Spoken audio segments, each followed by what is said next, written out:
Front page of today's Wall Street Journal talks about how interest rates are the highest they've been in over 20 years. That's right, folks. Another new milestone here in the real estate industry. And that is what we are going to talk to today. Brian here with Lamacchia Realty. And I'm going to give you, the buyers out there, 3 tips on what you can do to help combat these higher interest rates. The first tip is to consider a adjustable rate mortgage. So right now, again, historically, these ARMs have been used in the past in high interest rate environments, and that is exactly what we are in right now. So the average interest rate is right around, actually it's a little over 7%, it was like 7.09% nationwide.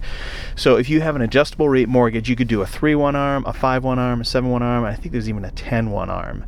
But the benefit of the adjustable rate mortgage is it basically buys you some time to wait out and see what happens over, say, the next 5 years. Now, the nice thing about the adjustable rate mortgages of today as compared to the adjustable rate mortgages back in 2008, 2009 is you had the passage of the Dodd-Frank Act, which prevented people from, which now prevents banks from raising the interest rate too much too quickly. So in the past, with those ARMs that were coming due and ending, like say, again, 2008, 2009, it went from a teaser rate of say 3.5% all the way up to like 6.5%. So it just crushed people, because every time for 1 percentage point that the mortgage interest rates go up, that impacts your payment by about somewhere between 10 and 13%. So just use 10% as a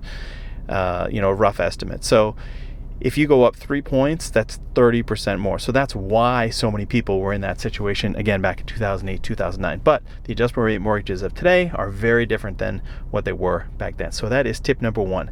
Tip number 2, and this one is fairly rare, I'll say, especially here in the Boston market, because we don't have too many of these homes that are being sold like this.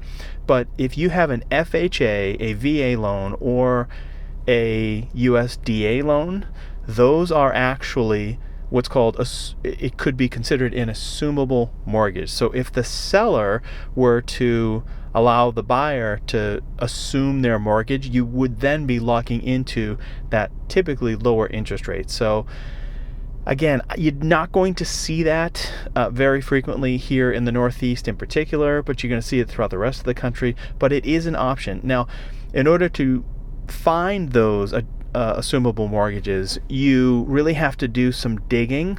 I myself, as a real estate agent, I do a lot of that for my clients because they just don't know where to go to get that information. But it is typically in public record, and we as realtors have access to other portals, other repositories, other databases that have more information in it that we can see that is not available for public purview. So we can dig a little bit deeper, maybe a level or 2 deeper, so we have the ability to, again, see exactly what type of mortgage it is and see if it is considered an assumable mortgage or not. If it is, that's something that we can then approach the seller with. If it's not, then obviously you just got to move on and consider the other options at that point.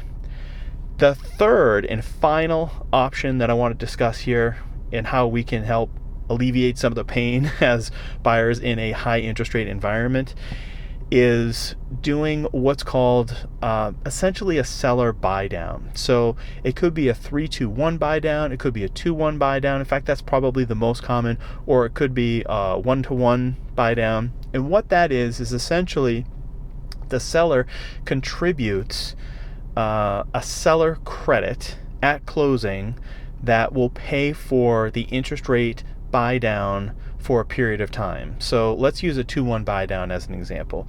If your interest rate, if you're qualified, if your mortgage is at an interest rate of 7% and it's a 2-1 buy down, the seller can offer to basically cover the cost of what it would be, the difference between, say, 5%, which is the 2 in that 2-1 buy down, to between 5% and 7%.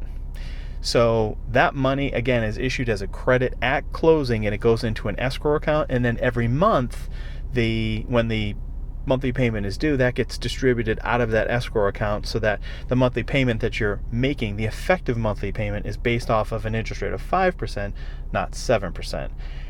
At the end of that first year, then you have the 1%. So instead of paying 7%, you're paying it at 6%. And then at the end of 2 years in that scenario, you'd be right back to 7%. But hopefully after 2 years, things have changed, things have improved, and you'll have the ability to refinance conceivably and save a little bit of money. It all depends on what happens with rates. It's really just an interesting time to be in real estate and see it's just these wild swings that you traditionally just do not see in real estate, but we are definitely seeing it here now. Well, I hope that was helpful. If it was, make sure that you smash that like button and also hit the subscribe button so you don't miss out on any future videos here on my YouTube channel. Thanks for watching. Take care.